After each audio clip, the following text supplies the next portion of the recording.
Communist देशों में कई मसीहियों ने कई वर्षों से बाइबल की प्रतीति भी नहीं देखी है। एक दिन दो देहाती मेरे घर आए। वे सड़क पर जमे हुए बर्फ को साफ करने आए थे, जिससे कुछ रुपया कमाए और उस रुपए से अपने गांव के लिए एक पुरानी बाइबल मोल ले जाए। मेरे पास अमेरिका से कुछ बाइबल आई थी। उनमें से एक बाइबल उन्हें दे दी। अपनी आंखों पर उन्हें विश्वास नहीं हुआ। उन्होंने मुझे उसकी कीमत देने की कोशिश की जो उन्होंने बर्फ हटाकर कमाई थी। मैंने कीमत नहीं ली। वे बाइबल लेकर गांव लौट गए। कुछ दिनों बाद मुझे उनका धन्यवाद से भरा हुआ पत्र प्राप्त हुआ। उस पत्र पर 30 गांव वालों के हस्ताक्षर थे। उन्होंने बाइबल को 30 हिस्सों में बांट लिया था और आपस में एक दूसरे से अदला बदली कर लेते थे। कितनी मार्मिक बात होती है जब एक रूसी बाइबल का एक पृष्ठ मांगे। उसकी आत्मा को वचन के पढ़ने से शांति मिलती है। वे बाइबल के बदले में अपनी बकरी या गाय दे देते हैं। मैं एक व्यक्ति को जानता हूं जिसने नए नियम की पुस्तक मोल लेने के लिए अपनी शादी की अंगूठी बेच दी। हमारे बच्चों ने बड़े दिन के कार्ड भी नहीं देखे हैं। अगर उनके पास एक कार्ड आ जाए तो गांव के सारे बच्चे जमा हो जाएं और कोई बूढ़ा व्यक्ति उन्हें बालक यीशु, पवित्र कुंवारी और उद्धार के बारे में समझा सकता है। केवल बड़े दिन के कार्ड से यह हो सकता है। हम बाइबल और मसीही साहित्य उन्हें भेज सकते हैं। हम युवा लोगों के लिए विशेष रूप से नास्तिक विरोधी साहित्य तैयार कर सकते हैं, जिसे स्कूल और कॉलेजों के विद्यार्थियों तक पहुंचाया जा सकता है और उन्हें नास्तिकता के जहर से बचाया जा सकता है। कम्युनिस्टों ने नास्तिक दर्शिका तैयार की है, जो उनकी बाइबल है। प्रारंभिक सिद्धांत बच्चों को और गूढ़ सिद्धांत जवानों को समझाए जाते हैं। इसलिए हमें मसीही साहित्य प्रकाशित कर उस नास्तिक साहित्य का प्रभाव रोकना चाहिए। यह कार्य हमें तुरंत आरंभ कर देना चाहिए, क्योंकि बिना साहित्य के गुप्त चर्च के हाथ बंधे हुए हैं। जिन युवा लोगों को भ्रष्ट किया जा रहा है, उन्हें हमारा मसीही उत्तर मिलना ही चाहिए। आप लोगों को उस नास्तिक दर्शिका का उत्तर तैयार करना चाहिए। साथ में बच्चों की बाइबल और चित्रित साहित्य भी तैयार करना चाहिए।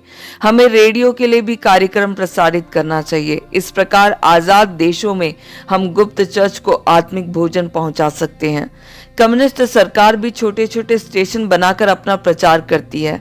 लाखों रूसियों के पास ये कम्युनिस्ट प्रचार सुनने के साधन है।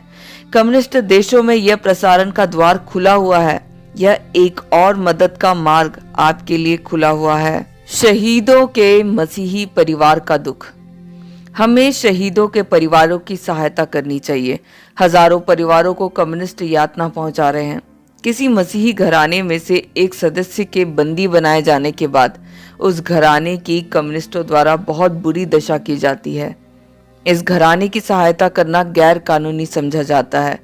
यह कम्युनिस्टों की योजना है कि इस प्रकार के मसीही परिवार को सताया जाए। जब किसी मसीही मनुष्य को जेल में डाला जाता है, यातनाएं दी जाती है और वह यदि मर भी जाता है, तो यह केवल आरंभ ही है, क्योंकि इसके बाद घराने की बारी आती है।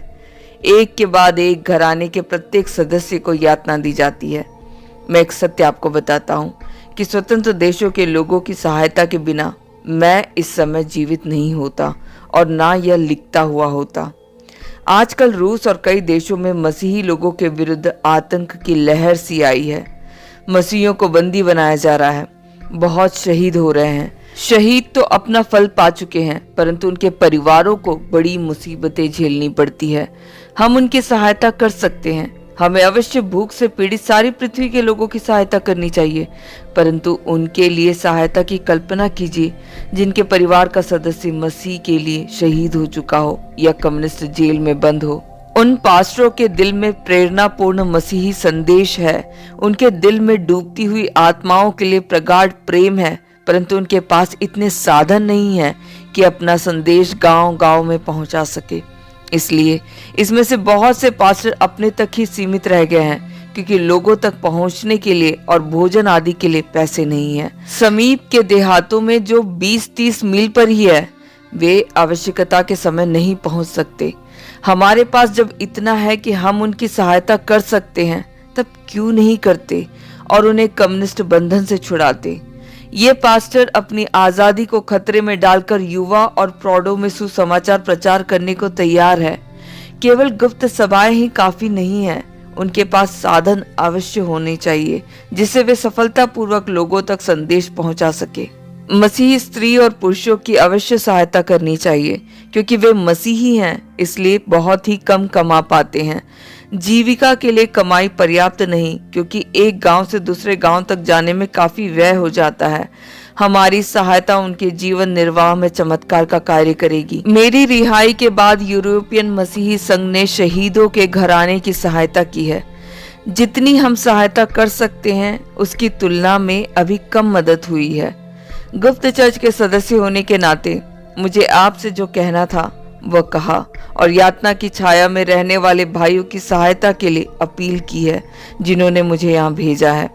आपको मैंने कम्युनिस्ट देशों में सुसमाचार पहुंचाने की आवश्यकता को बताया। मैंने आपको मदद करने के ढंग भी बताए जिससे गुप्त चर्च सुसमाचार कार्य पूरी रीति से कर सके।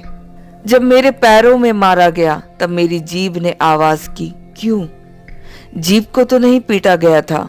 जीभ ने आवाज की क्योंकि जीभ और पैर एक ही देह के अंग है और आप आजाद मसीही लोग उसी मसीह के देह के अंग है जिसे कम्युनिस्ट जेलों में पीटा जा रहा है और जान से भी मारा जा रहा है। क्या आप हमारा दर्द अनुभव नहीं करते हैं? आरंभ के दिनों की कलीसिया आज फिर कम्युनिस्ट देशों में अपनी पूरी सुंदरता और त्याग के साथ जीवित हो गई है। गत्समनी बाग में जब प्रभु यीशु मसीह दर्द भरी प्रार्थना कर रहे थे तब पतरस, याकूब और यूहन्ना उस महान स्थल के समीप थे, परंतु वे गहरी नींद में सो रहे थे। आपकी मसीही संस्था उन शहीदों की मसीही कलीसिया की सहायता के लिए क्या क्या साधन जुटा रही है?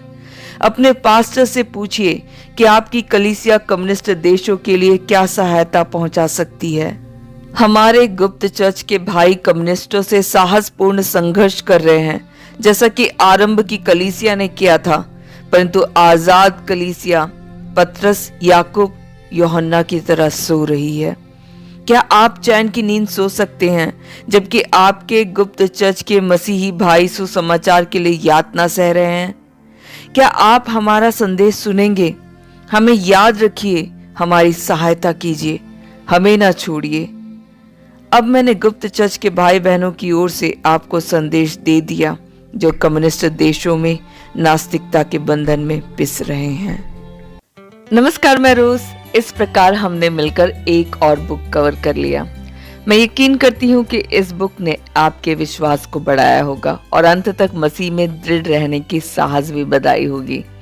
मसीह से प्यार की धुन जो इन मसीहों में थी, जो आग इनमें थी, क्या वो आज भी जल रही है? ये सवाल हम सब अपने आप से पूछे तो बेहतर होगा। मेरी आप लोगों से गुजारिश है कि मेरे चैनल को सब्सक्राइब करें और ज्यादा से ज्यादा लोगों तक ये बुक्स शेयर करें। आप लोगों के हर एक एनकरेजिंग कमेंट्स के लिए मैं शुक्रगुजार हूँ। फिर नए वीडियो के साथ मुलाकात होगी। वचन में बढ़ते रहे, मसीह के प्यार में और विश्वास में बढ़ते रहे। प्रभु यीशु मसीह आप सभी को आशीषित करे। धन्यवाद।